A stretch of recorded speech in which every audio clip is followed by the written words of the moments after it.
Thank you very much, I appreciate it. And any questions you have, if you want to write them on your note card, Bennett's going to come around and pick them up. And thank you very much for that overview. And it's so interesting how quickly we can go down just one path of one section of that pie of the state budget. And so that said, the next town hall meeting I'll be doing in another month, watch for my, on my website, it'll be on education. And so we'll start to break down these pieces of the pie as we're building our state budget. I just, before we start with questions, want to give you guys an idea, and many of you probably know, but I want to give you an idea of what the legislative practice is. We got to hear what the executive side has been working on. And so from the legislature's point of view, from the Minnesota House, the Minnesota Senate, we have all these committees, and some of them are finance committees. I sit on a finance committee. I sit on Health and Human Services, which, as you heard, is responsible for about the biggest piece of the state budget pie. And I also sit on the Commerce Committee, which has a tiny sliver of some pieces of it. And then there are other committees, education, finance, and agriculture, finance, and others. And so those finance committees are going to take a look at not just the governor's recommendations, but also take a look at what the February forecast is going to look like on February 28th, and take a look at what our targets are in each one of these particular areas, and what the spending and revenue priorities are for the state, and that's where you guys come in. So that's where this conversation is going to be extremely helpful. And I think that Bennett has got a few questions, which is great. You don't trust people to ask their own questions, you have to pass it on. Well, you know what, it helps. It just helps the conversation, because very often what can happen is that you know, we want to be sure that everybody's question gets submitted and gets asked. Sometimes there's duplicates and those kinds of things. Can I ask one quick, I haven't heard a single fact yet.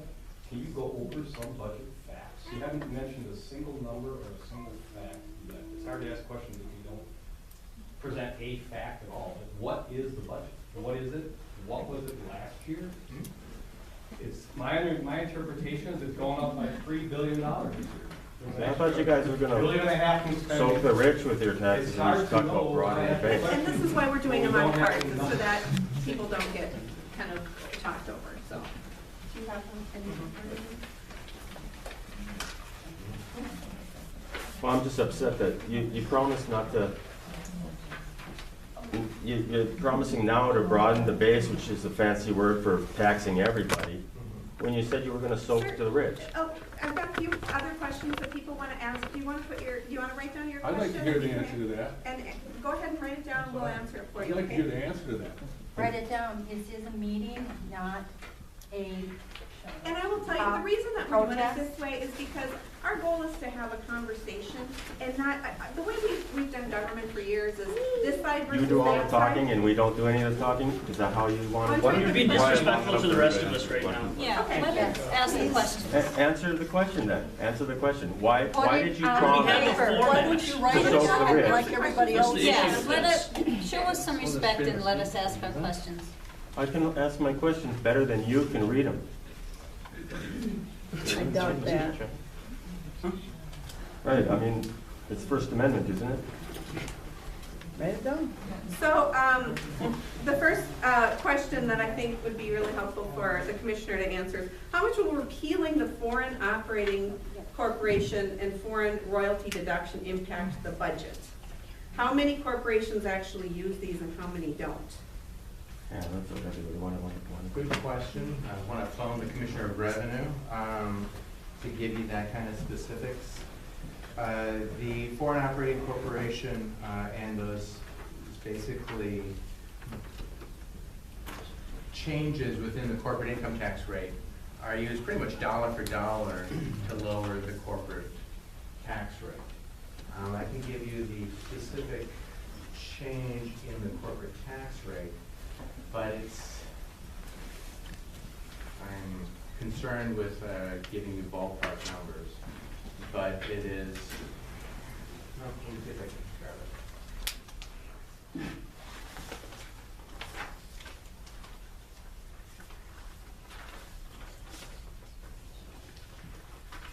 What a bizarre question.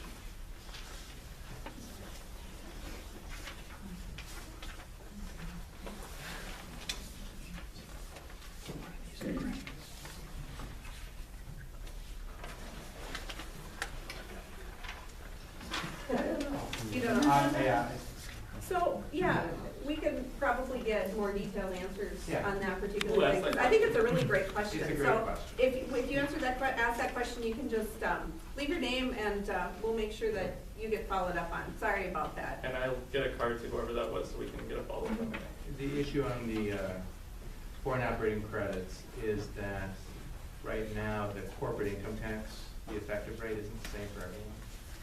Depending on the types of income, some corporations can get significant benefits out of those, others can't.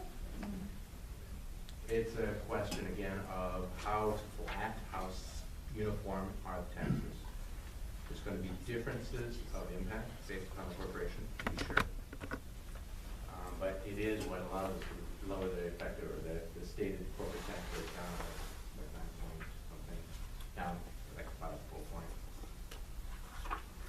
And so the goal was to, or part of the governor's proposal is to make Minnesota's overall corporate tax lower. That's right. If we could have gone further, we would. And I'd love to introduce Phil Stahlberger. He's another Eagan guy who was flying from one meeting to another, who is actually going to be our Q&A moderator. Phil has served as moderator for a number of different forums around the state and moderated the forum I was at with the Chamber of Commerce. So Phil is you guys probably have seen him on basketball courts around Eagan. And so Phil, do you want to go ahead and give us another question? Absolutely, and good to be here, sorry I'm late. But having done this a few times and trying to see which questions are similar, which ones aren't, I can help navigate some of these which might be similar. One of them is around education, and we're talking a little bit about the budget, but which all-day kindergarten bill do you like, if any? Is there a plan or a bill to choose the race ed gap? Oh, close Sorry. the achievement gap. Thank you. That's good questions. I'm sure that a lot of you guys have been hearing that all-day kindergarten is going to be an issue at the Capitol this year. Some school districts provide all-day kindergarten to their students at no charge. In Eagan in District 196, I can tell you from experience, we pay $3,500 a year to send our kids to all-day kindergarten. As parents of the school district, I know that because I just signed my son up for all-day kindergarten next year.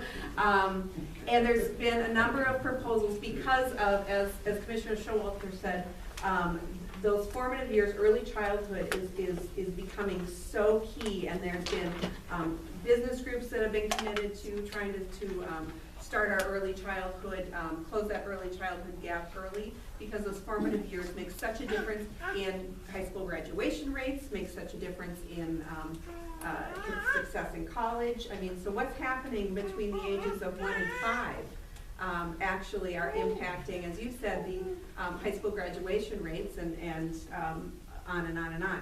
And so there's a few different proposals floating around at the Capitol and this will go through the Education Finance Committees, to fund all-day kindergarten for every school district in the state.